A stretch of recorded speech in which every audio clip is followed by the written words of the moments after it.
నమస్తే, welcome to our channel. నేను సౌజన్య. So Rakhi పండుగ అనగానే ఎవరెవరైతే పొలిటీషియన్స్ ఎక్కువ మంది ఉన్నారో వాళ్ళ పేర్లు అంటే మా అన్న చెల్లెలకు సంబంధించి మనం ఎక్కువ వింటూ ఉంటాం. సో అలా ఏపీలో వైఎస్ షర్మిల ఒక ట్వీట్ పెట్టారు ఆవిడ ఎక్స్ అకౌంట్ లో.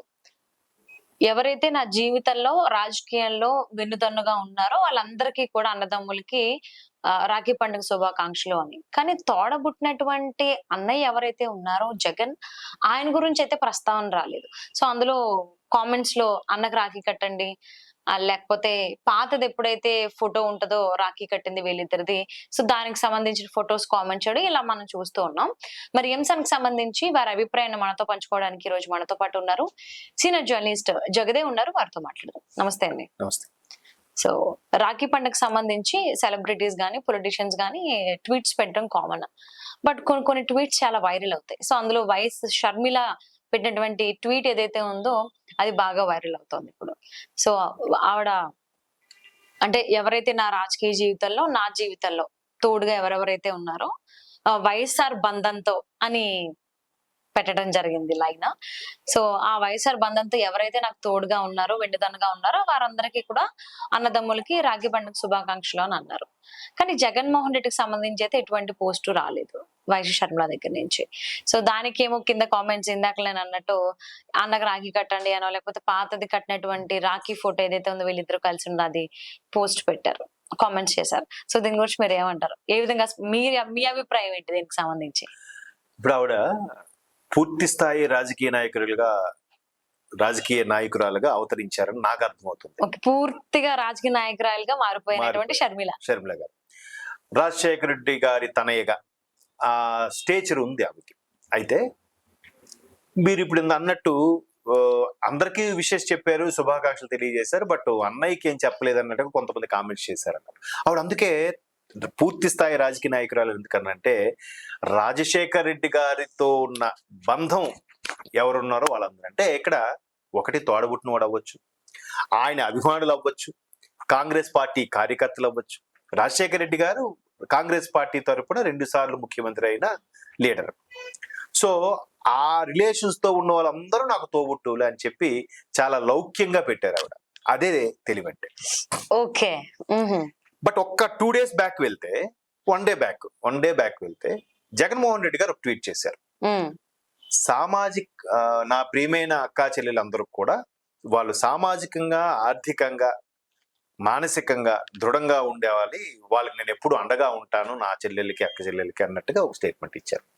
అక్కడ జనరలైజ్ చేసి ఇచ్చారే తప్ప రాజశేఖర్ సొంత చెల్లికి ఎక్కడ మెన్షన్ చేసినట్టుగా లేదు. అఫ్ కోర్స్ దాన్ని కూడా చెల్లెలతో కలుస్తుంది కదా అని కూడా చెప్పొచ్చు. కానీ అక్కడ చాలా మంది ఏ విధంగా కామెంట్ చేశారంటే, సొంత చెల్లినే పట్టించుకున్నాడు నువ్వు, ఊర్లో రాష్ట్రంలో ఉన్న చెల్లెలందరూ నువ్వు ఎక్కడ పట్టించుకుంటావు? ఇది మొదటి నుంచి ఉంది, ఎన్నికల దగ్గర ఆడికి అదే మైనస్ కూడా అయ్యింది చాలా వరకు. ఎందుకంటే రాజశేఖర్ రెడ్డి గారు చనిపోయిన తర్వాత ఇది ఏదైతే ఈయన ఓదార్పు యాత్ర స్టార్ట్ చేశారో, తర్వాత కాంగ్రెస్ పార్టీతో విభేదించి బయటకు వచ్చి పార్టీ పెట్టడము, తర్వాత ఈయన అరెస్ట్ అయిన టైంలో 16 నెలల పాటు ఆయన లోపల ఉంటే ఈ చెల్లెమ్మే కదా మొత్తం తిరిగింది. ఈమెకు అసలు ఏమీ రాజకీయం తెలియని పక్షంలో, ఏమి నిజంగా రాజకీయాల్లో ఉండాలి, దురుద్దేశంతో ఉండాలి అనుకునేది అయితే తండ్రి సీఎం అయినప్పుడే రెండోసారి ఆవిడ రాజ్యసభ ఎంపీ ఏదో అయి ఉండేదిగా. అవేం చేయలేదుగా. ఆమె ఎప్పుడు ఎక్కడ కనపడలేదుగా రాజశేఖర రెడ్డి గారి ముఖ్యమంత్రిగా ఉన్నప్పుడు కూడా. తర్వాత ఆ గవర్నమెంట్ ఫామ్ అయ్యి 2019 గవర్నమెంట్ ఫామ్ అయిన తర్వాత అక్కడికి కొద్ది నెలల్లోనే ఈవిడ తెలంగాణ వచ్చేయడం, ఆవిడతో పాటు గౌరవ అధ్యక్షురాల పదవికి రాజీనామా చేసి విజయమ్మ గారు కూడా ఇకపై నా బిడ్డతో ఉంటానడం ఏదో జరిగింది. ఎప్పుడైనా సరే ఎంట గెలిచి రచ్చగలమన్నారు.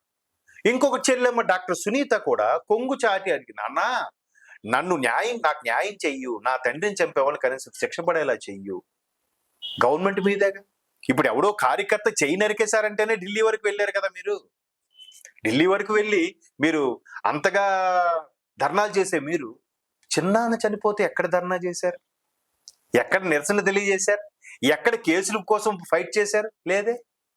ఇవన్నీ వాళ్ళు ఏదో మేము గొప్పగా చేసాము, ప్రజల్లో కనబడుతున్నాము అనుకుంటున్నారు, కానీ ఇవి క్వశ్చన్ చేసేసరికి మర్చిపోతున్నారు అవి. ఇంకొకటి ట్యాంపరింగ్ జరిగింది, ఈవీఎంలు అంటున్నారు, కానీ ప్రజలు ఇవన్నీ గుర్తుపెట్టుకున్నారు. ఇప్పుడు కింద కామెంట్ చేసేది ఎవరండి? ప్రజలేగా. అవును. ఇప్పుడు ఆ ట్రోల్స్ చేసేది ఎవరండి? ప్రజలేగా. అంటే ఇప్పుడు అంటే రక్షాబంధన్ అనగానే వీళ్ళిద్దరూ అంటే షర్మిల వెళ్లి జగన్‌కి రాఖీ కట్టడం. సో ఇవన్నీ జరిగేవి. సో ఇప్పుడు జరగలేదది. అంటే కలిసారో కలవలేదో అనంటే కలవలేదని చాలా మంది చెప్తున్నారు అవును. బయట అవును. టాక్. అంటే సో ఇప్పుడు అంటే రాజకీయాల వల్లే అన్నా చెల్లెళ్ళు దూరంగా ఉన్నారు అనంటే మీరేమంటారు? రాజకీయాల వల్ల అవ్వచ్చు, పర్సనల్ ఇష్యూస్ అవ్వచ్చు, ఆస్తి వివరాలు అవ్వచ్చు, ఏదైనా ఉండుండొచ్చు. ఇప్పుడు ప్రతి కుటుంబంలో కూడా ఉంటాయండి. మధ్య తరగతి కుటుంబాలు ఎలా ఉంటాయంటే, నేను పలానా కార్యంకి వెళ్ళాను. నన్ను పలకరించలేదు వాడు. వాడి పెళ్ళాం పలకరించలేదు. నేను మా తమ్ముడింటికెళ్తే మా తమ్ముడు పలకరించాడు గానీ, మా మరదలు పలకరించలేదు. ఇట్లాంటి ఇష్యూస్ కూడా జరుగుతుంటాయి. అదే middle class, below middle class ఇవన్నీ ఉంటాయి. పెద్ద తరహాకెళ్ళేసరికి ఇట్లాంటివేం ఉండవు. అన్ని హాయి బాయిలుంటాయి. వాళ్ళకి ఎంతసేపు లావాదేవీలు, మనీ వ్యవహారాలు, బిజినెస్ వ్యవహారాలే ఉంటాయి. ఇంకేముంటాయి? అంత పాష్‌గా ఉంటాయి. వాళ్ళకి చిన్న చిన్న సమస్యలు సమస్యలే కాదు. మిడిల్ క్లాస్ వాడికి ఎక్కువగా వచ్చే సమస్య డబ్బు వల్లే. ఎట్లా అంటే చిన్న ఎగ్జాంపుల్ చెప్తాను. అరే పుట్టింటికి ఆడపిల్లొచ్చింది. వెంటనే ఏముంటుంది? ఆళ్ళ ఆవిడో లేదంటే అమ్మ వచ్చారు కదా! చీర తీయాలంట. వెంటనే వీడేమంటాడు? అబ్బా! ఇప్పుడు ఇలాంటివి పెట్టుకో అసలే ఖర్చులు ఎక్కువున్నాయి. నెలాఖరొచ్చింది. ఇప్పుడు ఎక్కడి నుంచొస్తాయి? అరే వచ్చింది కదా! చీర తీయకపోతే బాగోదు కదా! అంటే అక్కడ డబ్బుతో సమస్య వల్ల మొగుడు పిల్లలకు కూడా ఆర్గ్యుమెంట్స్ వచ్చేస్తాయి. హ్మ్. లేదా ఆడపిల్లకి పెట్టాలనే దాని మీద కూడా వస్తాయి. మిడిల్ క్లాస్ వాళ్ళకి, బిలో మిడిల్ క్లాస్ వాళ్ళకి ఇవే సమస్యలు. పెద్దవాళ్ళకి అవే ఉండదు. తీసుకో, ఇది చేసుకో, టూర్ వెళ్తారా ప్లాన్ చేసుకో అని అంటారు. కానీ పెద్ద పెద్ద ఆస్తి వ్యవహారాలు, వేల కోట్లలో ఆస్తి వ్యవహారాలు వచ్చేసరికి ఖచ్చితంగా మనస్పర్ధలు ఉంటాయి. బట్ అవి బయటికి రాకపోవచ్చు. బట్ రాజకీయ పరంగా ఈయన ఆదరించలేదు. ఈయన హక్కుని చేర్చుకోలేదు. ఎప్పుడైనా సరే ఇంట గెలిచి రచ్చగలమన్నారు కదా! హ్మ్. ఇప్పుడు ఏమైంది? ఇప్పుడు ఆమె పక్క రాష్ట్రంకి వెళ్తున్నప్పుడు ఏంటమ్మా నీ ప్రాబ్లమ్? బయటికెళ్తే నన్ను రకరకాలుగా అనుకుంటారు. వద్దు. నీకేం కావాలి చెప్పు. అంటే అయిపోయేది కదా! వెళ్ళిపోతే వెళ్ళిపో. నా ఫేమ్‌తో నేను ఏదైనా చేసుకుంటా. నా ఫేస్ పెడితే కుక్క పెట్టినా నిలిచినా గెలుస్తది అనే చొప్పు పెట్టిన యెస్. అనే మాయలో బతికేసారాళ్ళు. చుట్టుపక్కల కూడా అన్నా మీరు ఇంద్రుడన్నా, చంద్రుడన్నా, దేవుడన్నా అన్నారు. ఈవెన్ ఆయన కార్యకర్తల నుంచి తెలుసుకోలేకపోయాడు. కూడా అంటే నిరసన కైండ్ ఆఫ్ మాటలు వచ్చాయి. అనేది చూసాము. వచ్చాయి. సో ఇక్కడ రక్షాబంధన్‌కి సంబంధించి మనం చూసుకున్నట్లయితే అక్కడ ఏపీలో ఎలా అయితే యెస్.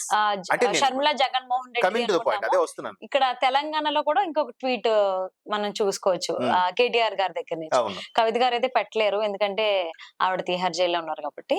సో ఆవిడ పెట్టిన లైన్ ఆయన పెట్టిన లైన్ ఏంటి అంటే కవిత గారిని ఉద్దేశించి, "ఈరోజు నువ్వు నాకు రాఖీ కట్టకపోయినా నీ కష్ట సుఖాల్లో నేను తోడుంటాను" అని చెప్పేసి ఈయన పెట్టడం జరిగింది. అవును. సో ఇక్కడ అన్నా చెల్లెళ్ళేమో రాజకీయ పరంగా రాజకీయాల్లో ఉన్నటువంటి వీళ్ళు సో ఒక బాండ్‌ని బయటకు బాండింగ్‌గా చూపిస్తున్నారు. ఒక కుటుంబంగా ఆ! ఉన్నట్టుగానే కానీ పక్కన రాష్ట్రం అనేటువంటి ఆంధ్రప్రదేశ్‌లో అక్కడ మనం చూసుకున్నట్టే రాజకీయాల్లో ఉన్నటువంటి జగన్ అండ్ షర్మిల వాళ్ళిద్దరూ రాఖీ పండుగ రోజున కూడా వాళ్ళు ఆహ్, దగ్గర లేకుండా విభేదాలతోనే ఇంకా వీళ్ళున్నారు అని కొట్టొచ్చేటట్టు తెలిసేటట్టుగా వాళ్ళ పోస్టులు కనిపిస్తున్నాయి. అటు జగన్‌మోహన్ రెడ్డి నుంచి వచ్చినటువంటి ట్వీట్ కావచ్చు, షర్మిల నుంచి వచ్చిన ట్వీట్ కావచ్చు. సో అవును. ఈటిని అంటే కంపేర్ చెయ్యాలని కాదు గానీ చూసుకుంటే ఏ విధంగా అర్థం చేసుకోవాలంటారు ఫైనల్లీ? ఈ ఎవరు మెయింటైన్ చేసే విధానం బట్టి ఉంటుంది. అక్కడేంటంటే ఫాదరు లీడర్‌గా ఉన్నారు కాబట్టి ఈ కవిత గారికి, కేటీఆర్ గారికి ఆ పొరపచ్చాలు రాలేదేమో. బట్ ఇక్కడ ఫాదర్ లేరు. ఆల్రెడీ స్వర్గీయ రాజశేఖర రెడ్డి గారు కాబట్టి ఫాదర్ యొక్క నేము, ఫేమ్ అంతా ఈయన వాడేసుకున్నాడు. ఇప్పుడు ఈమెకేమీ లేదు వాడుకోవడానికి ఇంకా. ఆల్రెడీ ఆ నేమ్ ఫేమ్‌తోనే ఆయన గవర్నమెంట్ కూడా ఫార్మ్ చేశాడు. సో ఇప్పుడు ఈమెని కూడా చెల్లిని ఇప్పుడు తల్లి కూడా ఎందుకు వెళ్ళిపోయిందండి? ఇప్పుడు చెల్లంటే పోనీ వేరే కుటుంబం వెళ్ళిపోయింది అనుకోవడానికి. ఆ కుటుంబం నుంచి బయటికి వెళ్ళిపోయింది అనుకోవడానికి. తల్లి కూడా వెళ్ళిపోయిందిగా. తల్లి కూడా యూఎస్ నుంచి పోస్ట్ చేసిందిగా. నా బిడ్డని గెలిపించండి అంటే అవినాష్ రెడ్డి గారిని ఓడించండి అనేగా. అవినాష్ రెడ్డి గారిని ఓడించండి అంటే అర్థం ఏంటి? ఆబ్వియస్లీ జగన్మోహన్ రెడ్డి గారిని ఓడించండి అన్నట్టుగా తల్లి స్టేట్మెంట్ ఇచ్చినట్టేగా. మరి దాన్ని అక్కడ ఎలా చూడాలి? ఎందుకు అంతవరకు తెచ్చుకున్నాడు ఆయన? ఉంటాయి ప్రతి కుటుంబంలో. బయటికెళ్ళకూడదు. ఇప్పుడు ఈయన తాలూకు అనుచరులు కూడా ఆమె గురించి రకరకాలుగా ట్రోల్స్ చేయడం వల్ల అటు తిరిగి, ఇటు తిరిగి ఆయనకే ఇబ్బంది కలుగుతుంది కదా! సో ఈవిడ చాలా చాకచక్యంగా, లౌక్యంగా రాజశేఖర్ రెడ్డితో బంధం ఉన్న వాళ్ళందరూ కూడా నాకు తోబుట్టువులు అన్నట్టుగా చెప్పడం. అంటే అందులో జగన్మోహన్ రెడ్డి కూడా వస్తారు. అక్కడ అలా కాదు నా చెల్లెళ్ళు ఇంత బాగుపడాలనంటే ఇంత వృద్ధిలోకి రావాలని కోరుకుంటున్నా అని చెప్పినప్పుడు నీ సొంత చెల్లెనే వృద్ధిలోకి రానివ్వలేదు. మిగతా వాళ్ళని ఎక్కడ రానిస్తావురా బాబు? అది కూడా ఊరికే పథకాలు, సంక్షేమ పథకాలకి మేము వేస్తున్నాం మీరు తీసుకోండి అన్నట్టుగా అన్నారు గానీ ఎవరిని అభివృద్ధి పరచలేదు. ఎవరిని ఉన్నత స్థాయికి తీసుకురాలేదు. నువ్వు లీడర్ అయ్యావు గానీ వాళ్ళలో లీడర్‌షిప్ క్వాలిటీస్‌ని మాత్రం నువ్వు ఎంకరేజ్ చేయలేదు. ఎంతసేపు నీ సంక్షేమ పథకాలు తీసుకునే ఒక ఓటర్‌గానే ఉంచేసావు తప్ప ఎవరిని ఒక నాయకురాలుగా, నాయకుడిగా తయారు చేయలేదని కూడా చాలా మంది కామెంట్స్ లో విమర్శలు ఉన్నాయి. సో ఫైనల్లీ రక్షాబంధన్ సందర్భంగా అటు తెలంగాణలో ట్వీట్ కావచ్చు కేటీఆర్ గారిది, ఇటు ఆంధ్రప్రదేశ్ లో షర్మిల గారి ట్వీట్ కావచ్చు వైరల్ అవుతోంది. సో బ్రదర్స్ అండ్ సిస్టర్స్ కి సంబంధించి రిలేషన్ లో. సో మీ అభిప్రాయం మాతో పంచుకున్నందుకు థ్యాంక్ యూ సో మచ్ అండి.